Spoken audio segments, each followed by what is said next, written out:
সরকার এখানে, জনগণ এখানে, মাঝখানে কোনো ব্রিজ নাই, কোনো ব্রিজ নাই।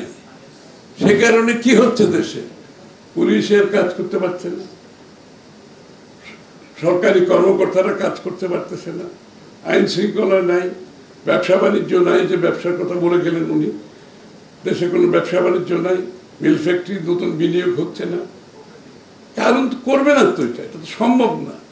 এই যে মানুষ যে বিনিয়োগ করে, টাকা তো শুধু না, আমার শ্রমের একটা বিনিয়োগ আছে, হ্যাঁ, আমার সময়ের একটা বিনিয়োগ আছে। তো সে যে সে কাজটা করবে, করার জন্য তার তো short term, mid term, long term একটা প্রজেকশন আছে। এখন তো সেটা নাই। ইন্টেরিয়াম মানে তো ইন্টেরিয়াম ভাই, তো বুঝতে হবে তো, ইন্টেরিয়াম মানে ইন্টেরিয়াম। এই অবস্থায় কেউ এখানে সিদ্ধান্ত কেন নেবে?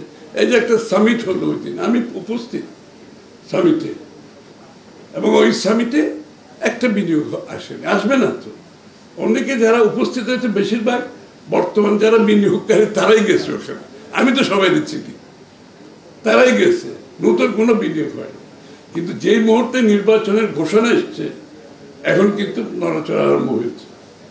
ওই যে একদিন 107 জন জাপানিজ একটা ডেলিগেশন, ওটা নির্বাচন ঘোষণা দেওয়ার পরে তারা কিন্তু এখন আস্তে আস্তে আরম্ভ করছে। নির্বাচন হয়ে যাওয়ার পরে সিদ্ধান্ত নেবে।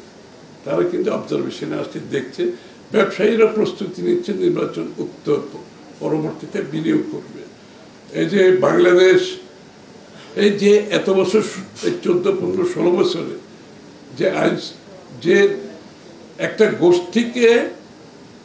গোষ্ঠীভিত্তিক একটা অর্থনীতি গড়ে উঠেছে, যে পৃষ্ঠপোষকতার যে শুধুমাত্র রাজনীতিতে হয়েছে তা না, অর্থনীতিতে যে পৃষ্ঠপোষকতা হয়েছে, যার কারণে মার্কেট ভেঙে গেছে, মুক্তবাজার অর্থনীতির কনসেপ্ট ধ্বংস হয়ে গেছে।